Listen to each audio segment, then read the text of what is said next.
Dear viewers, इस topic को अंग्रेजी में देखने के लिए देखिए हमारा इंग्लिश यूट्यूब चैनल।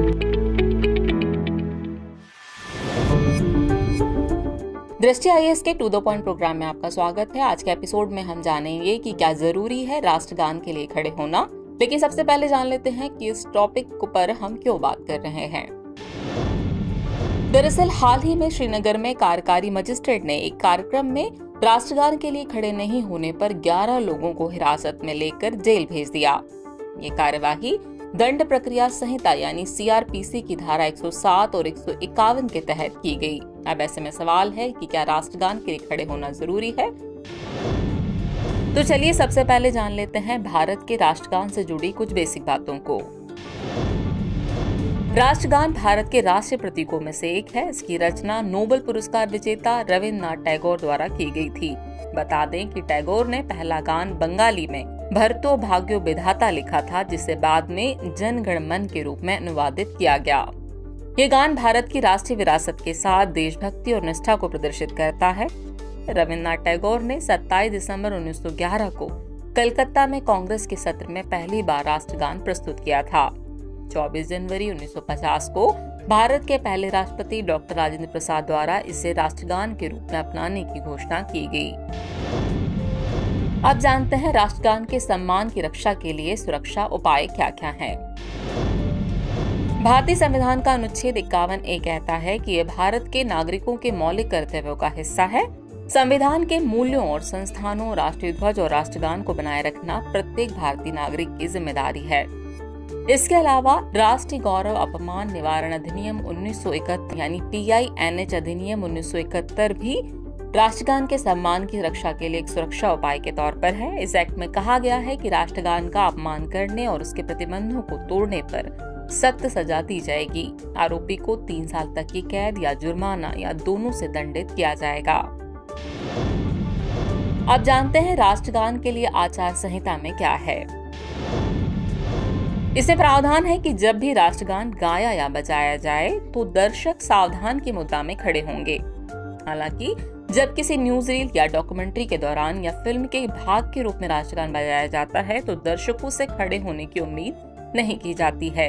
इसमें उन अवसरों को भी सूचीबद्ध किया गया है जहां राष्ट्रगान का संक्षिप्त या पूर्ण संस्करण बजाया जाएगा।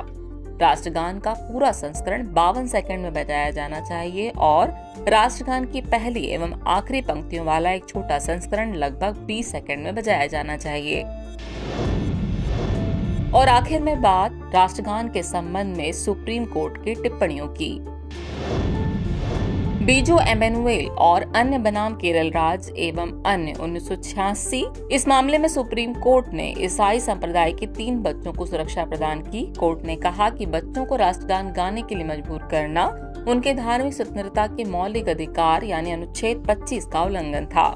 सुप्रीम कोर्ट ने कहा कि सम्मान पूर्वक खड़ा होना लेकिन खुद राष्ट्रगान न गाना न तो किसी को राष्ट्रगान गाने से रोकता है और न ही गाने के लिए इकट्ठा हुए लोगों को परेशान करता है।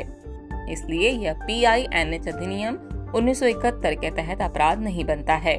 एक अन्य मामला 2018 का श्याम नारायण चौक से बनाम भारत संघ का मामला है। 2016 में सुप्रीम कोर्ट ने एक अंतरिम आदेश पारित किया था जिसमें था कि सभी भारतीय सिनेमा घरों में फिल्म शुरू होने से पहले राष्ट्रगान बजाया जाएगा।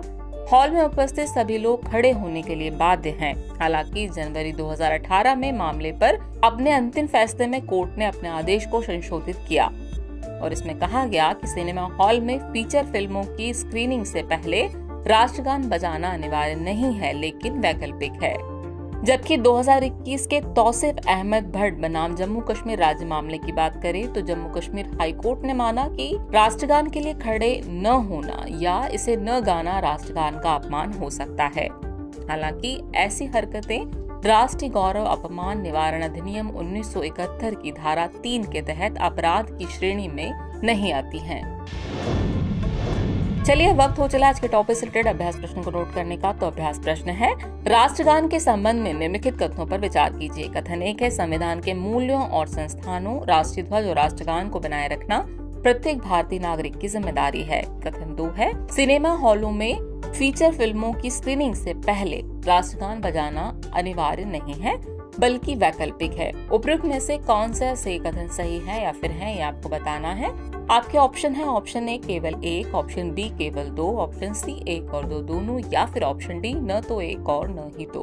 तो व्यूअर्स, इस प्रश्न का जवाब कमेंट बॉक्स में देना न भूलें। जल्दी मिलते हैं नए एपिसोड में किसी और नए टॉपिक के साथ और नई रोचक जानकारियों के साथ। तब तक के लिए शुक्रिया।